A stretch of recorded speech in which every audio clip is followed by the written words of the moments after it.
into the Badlands Season 2, Episode 4, Poem of the Iron Fox. Now, this is a really interesting episode because we actually don't see Sunny whatsoever. This focuses on all the other characters in this season, and it was really freaking crazy. I thought that this was going to be cool because I was like, man, can't wait for the conclave. Things go really crazy. I can't wait for that to happen. And then as the episode is continuing on, turns out all the madness with the conclave, that actually does happen, but then there's an extra layer of madness because everyone finds out that Quinn is alive in this episode. I did not know that that was going to happen so soon, and it made this episode even better. So I really love this one, but I do want to start at the beginning because this has been something that's been happening for the past couple of episodes, and it's just Quinn and Vale in general. Whenever they have a scene, it is very intense to watch because what they're doing with Quinn's character, it's obvious what he wants. He's trying to make Henry like his own son, like his new son. And of course, Vale is kind of in this very messed up position where, she saved his life for protection. And now she has that, she has other cults and stuff like that. He has people that have, left Ryder and continued to follow him and, kind of kept his secret that he was actually alive. And every time they're in a position where something's about to happen and Vale's like, you can leave me to be free or this or that. There's a lot of kind of skirting around the obvious, which is she doesn't like him and he wants that child. Like, that's what it is, and they both know that, but there's always this weird skirting around it sort of thing. Sometimes with Quinn, it's hard to tell if that really is the case. I just assume it is because he's a horrible person. But other times, he's just effing crazy, and I'm like, I don't know if he would kill her to get to the baby, or, what the case may be. Like, if the kid eventually gets to the point where, like, this child no longer needs milk. There's no need for Vale to breastfeed the baby or anything like that. There's no legitimate need for her physical body in order to help raise or keep this kid alive. I can't instantly say that he would kill her off just to take the baby. Like that's how crazy he is. Especially, like, at the end of the episode with him and Ryder, what they went through, which of course I'll get to that. But sometimes he does things where I'm like, I definitely didn't expect it to go that way. So it's really hard to say, but in general, he's a bad person, so I just assume that he's kind of keeping her captive, and he wants Henry for himself as his new child. So when they have, the moment in this episode where he's like, I'm taking everyone out, and I was already excited. I'm like, all right, they're going to some crazy mission, so I can't wait to see what that is. But he's like, I always thought I'd give this to my son, which he had a lot of time to do, and he never did. So he's like, in case I don't return, I want, of course, Henry to have it. And she's like, oh, I can't accept that. And of course, that's her simple way of saying, no, because I don't want him to have anything to do with you because you suck. You killed my parents, or at least you had Sunny kill my parents, and you're just a horrible person in general. So no. But of course, she has to say it politely because he might snap on her. And he's like, I insist, and of course he hands it to her. They even do it in like slow motion and stuff where he like closes her hand. And it's just like every time they're together, it's intense like that where, it's just in the air. It's like he's a horrible person, but she needed him, and that's why she saved him. Otherwise, he would be gone.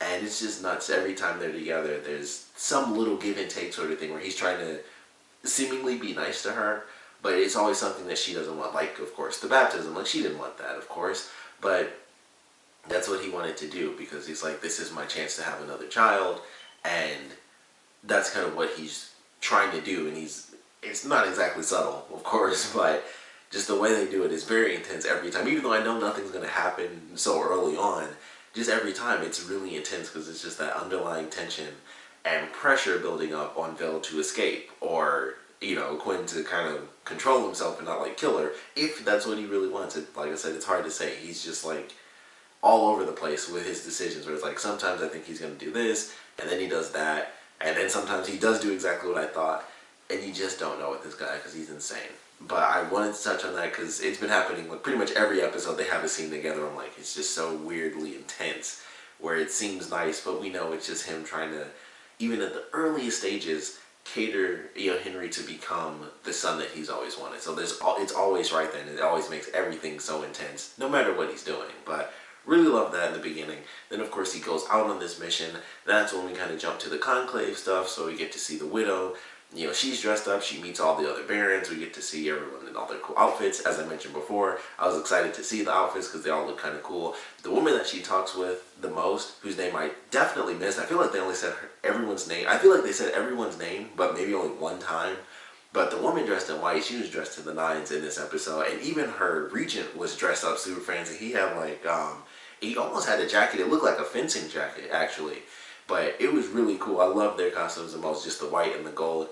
Dressed super fancy, and she had like a little bit of gray hair. I thought that was a cool touch to her character. It's just like the tiny little streaks of gray.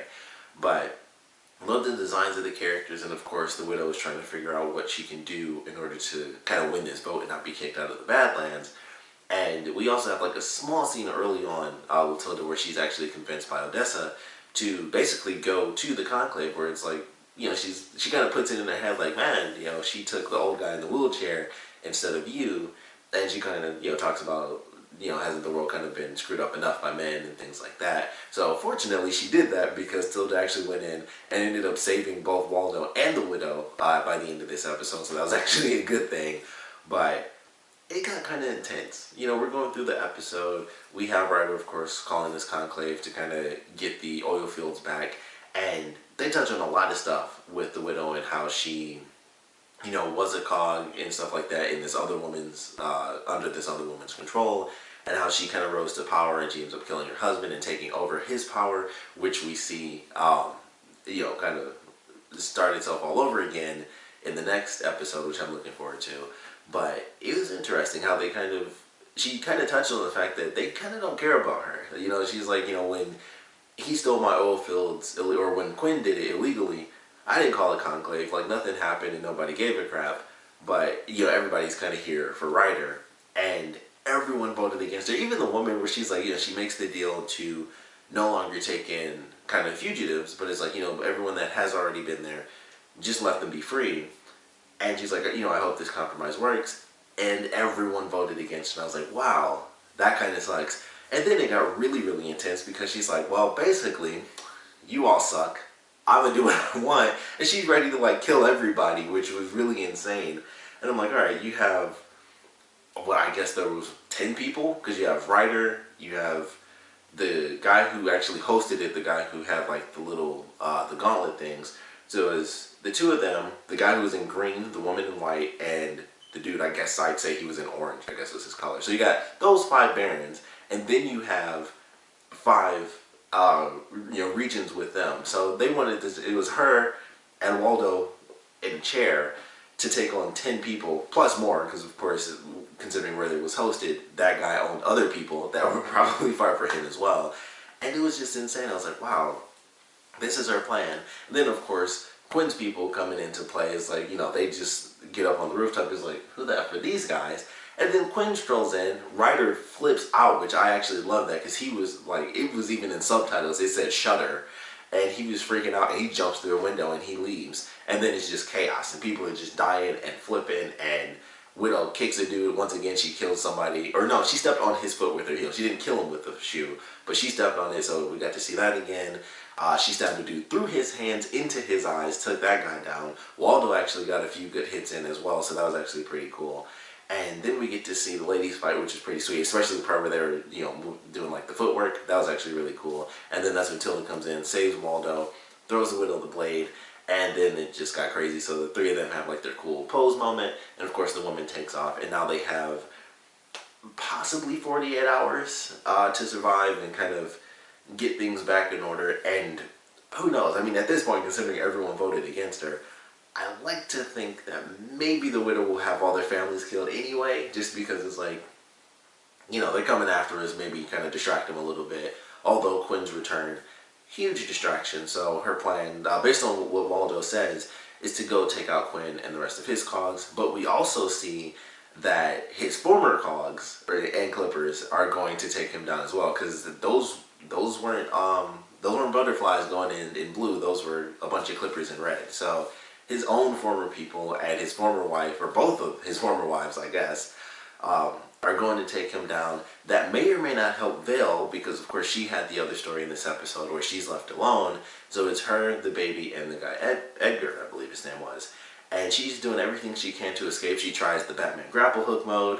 That doesn't really work. And so then she ends up knocking him out. Unfortunately, because it's a train station and apparently she had to walk so incredibly far, by the time she got to the lock on the gate, she had to try to beat it off, because I think at first I was thinking like, well, why couldn't she just go backwards? But then I'm like, oh yeah, I guess it was super, super far. And so she ends up having to fight this guy and kill him and take the key, which unfortunately, as she's trying to unlock it, he tackles her to the ground and it snaps the key off in the lock, and so she can't break it. Although, I mean, that's all she got. She has to keep trying. So I am very excited to see how that's going to work out in this next episode. Um, you know, I mean, they're going to check the tunnels, even if she says like, oh, I don't know what happened. He took off. And eventually somebody's going to, you know, go into those tunnels. But depending on how the story kind of plays out, she might not even have to worry about that lie, because, you know, the whole place is going to get attacked and, you know, so much chaos. She might actually end up escaping the train station in this next episode. So I'm really not sure how things are going to play out with Belle's story, but it was definitely exciting. I was like, this was a bit more intense than I expected, because I thought things would kind of work out peacefully. You know, first she's, like I said, trying to Batman grapple hook thing. That sadly didn't work, but she's able to drug the guy, and then it gets really intense because he was flat out trying to kill her. And all I kept thinking was like, man, if he was just a decent dude, he'd be like, why don't we both escape? You know, it could be as simple as that, but he's so freaked out by Quinn, naturally, that his idea was to kill her. And it's like, you know, he'd kill me if I let you escape, so I got to kill you. Or maybe he was going to choke her out. It seemed like he was just going for the kill to me. But she's able to get the upper hand. She kills him, and then sadly she's still trapped. So pretty crazy moment for her story in this episode. But definitely a lot of intense stuff happened in this one. And of course the big reveal is that Quinn is alive. And sadly that leads to, after, you know, crazy epic fight sequence, it leads to him chasing down Ryder. And that's where he actually ends up killing his own son. And that was a crazy sequence. And that is a prime example of when I say that Quinn sometimes does things where you expect it, and sometimes he doesn't. Because he's chasing him down. You know, Ryder takes off. It made me laugh. But when Quinn, and I swear I can never remember her name, but the younger wife, when she's trying to stop Quinn, and Quinn like sees Ryder out the window, it made me laugh because Ryder was just booking it out there, and he was just taking off, and it just looked funny. But he chases him down, and they get to this statue that Quinn thought was Cronus, which I didn't know that Cronus was a different name for Kronos, because I always thought it was just Kronos, but you can have two different names for that character. Never knew that. This episode actually taught me a lesson. Because I'm like, that's not how you say Kronos, but it was like, oh, it's, I actually Googled it, because I was like, is that something like altered or something there? But that just random thing, yeah, that caught my attention. But I like the way they did that, where he talks about the story of Kronos, where, and I honestly, I know this because I'm a nerd because of God of War, but I was like, I know this story where Kronos was, you know, kind of told by the gods that he would be destroyed by his own son, so he would eat the children. Ultimately, you know, to get through the whole thing, because they didn't really explain all that stuff, the son that ends up destroying Kronos ultimately ends up being Zeus, because Zeus was actually hidden away from Kronos, so he wasn't killed as a baby, and grew up to be Zeus and was raised, and then went back and sent Kronos to hell. Crazy story. That's how it works. Greek stuff. It gets nuts. But I love how they did that, where he tells that story, and then Ryder tells him, like, that's not who it is. They don't explain who the other person is, so maybe I should look that up, because it might tie into the story. But I thought it was great, where he's like, you know, you're wrong about that, but they have that confrontation where, you know, Ryder fights back a little bit, and then ultimately he has the blade, you know, kind of shoved at him, and he doesn't do anything. And then Quinn, being crazy, instead of taking that moment to kill Ryder, he breaks the blade and allows Ryder to get up, and he, you know, he has the blade to him and stuff, and he's like, you know, I didn't teach you to hesitate. And he even opens up his jacket and he puts the blade to his chest and everything. And it was kind of like with Gabriel, I believe that's who it was, you know, that he gave the blade to before. And so it was just like, wow, this is insane. Like, why in the world would he put this blade to his chest? And so he keeps telling him, like, take what's yours. And then eventually it gets to the point where he does it. He takes too long. Like, Ryder doesn't do it, and he flips the blade on him, and he, you know, Quinn does end up killing Ryder. And he asks him, why did you hesitate? Like, why didn't you kill me? You had the opportunity. You had multiple opportunities in this little moment. Why didn't you take, you know, what was yours? And Ryder's dying breath, he says, because you're my father. And I was like, wow, that was a really good moment. I just thought that was great as to why he hesitated, because that was never his character. He was never that dark character. He wanted to be in control, but he never wanted to do it in the horrible ways that his father had done it. And I just love the way that they ended his character. Sucks to see him go. I thought for sure this would last a bit longer with, him, being a baron. But it really sucks to see him go. But it was a great way to end it, where he's like, I hesitated because you're my father. Like, you're still my father. No matter how much I might hate you, you are still my father. And, Quinn just says, you're my son. And that's it. He lets him go. So it was just a crazy ending to this episode that I certainly wasn't expecting. And so now we have a new Baron taking over, once again taking over Quinn's land. And I'm very excited to see where we're headed for next week's episode. And also we do get to see Sunny and Badgie come back in next week's episode, which also seems to be like it's going to be an epic action sequence. Because for whatever surprising reason, Badgie's, bandit buddy somehow decides to be an evil villain in the next episode. Shocker, the random nomad people end up being bad and they betray their friends. So that's going to happen, and it seems like Sunny has to fight off like 24 people or something insane. So I can't wait to see that. And he starts off without any weapons, and then he ends up getting a blade, which I'm assuming the blade that he took from Silver Moon is going to end up being like his main weapon through the season. Considering he has to like fight through everyone in the next episode, he'll probably end up using the blade to kill everybody. And then he's like, well, killed everybody, so we get to keep going, and he keeps the blade. But really looking forward to the next episode, of course. Would love to know what you guys thought about this one, so please comment below. Let me know your favorite parts or least favorite parts. Definitely want to know how you guys felt about the ending of this episode, losing a main character. This, actually, now that I think about it, this is the first time we've lost a main character. No one's actually died as a main character in this series at all. Like, none of the characters officially died. Quinn was the only one who actually came close. As far as other main characters, everyone survived. I mean, they actually make a reference to the other Baron Jacoby from the last season too. And once again, those are the side character. Like, none of the people that actually died for like really main characters. Not that I can really think of. Some people that showed up a little bit, like Vale's parents, they showed up, but those are side characters. No one who was like really really big, except for maybe MK's former friend. I can't remember. I'd have to go back to the first season, but I know he had that buddy from the beginning of the series. I can't remember if he ended up killing him by mistake or what happened with that character, but I feel like he died too. So he may have been like the only main person that died. I just really can't remember. I'd have to go back to season 1 for that. But this is really like the first big character death that's actually happened in the series. So it's kind of crazy to think that going with this being season 2, and plus all the insanity, all the deaths that have happened, this is like the first really big death. So it's pretty crazy to think that. But definitely a good episode. Like I said, would love to know how you guys feel about them getting rid of Ryder in this episode, and I would love to know also what your theories are for where things are going to go in the rest of this season, because that's a huge change. Lydia seems to be coming back as well into the fold of kind of rejoining her son's former army and things like that, maybe getting revenge for her son on her former crappy husband. Weird, crazy dynamics of like the two wives being teammates again, just all of these crazy dynamics that family has. But it seems like they might end up teaming up for the common goal of just getting rid of a person that seemingly everyone hates. Like, even when they start the conclave, it's like, yeah, Gwen's dead, all the Badlands are better for it. It's like, wow, just nobody liked that dude. So it's just kind of funny. But everyone kind of wants him gone.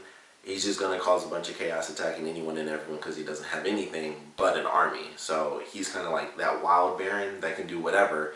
And at this point, not really have any repercussions. He doesn't have the oil fields. He doesn't have a home or any sort of grand territory.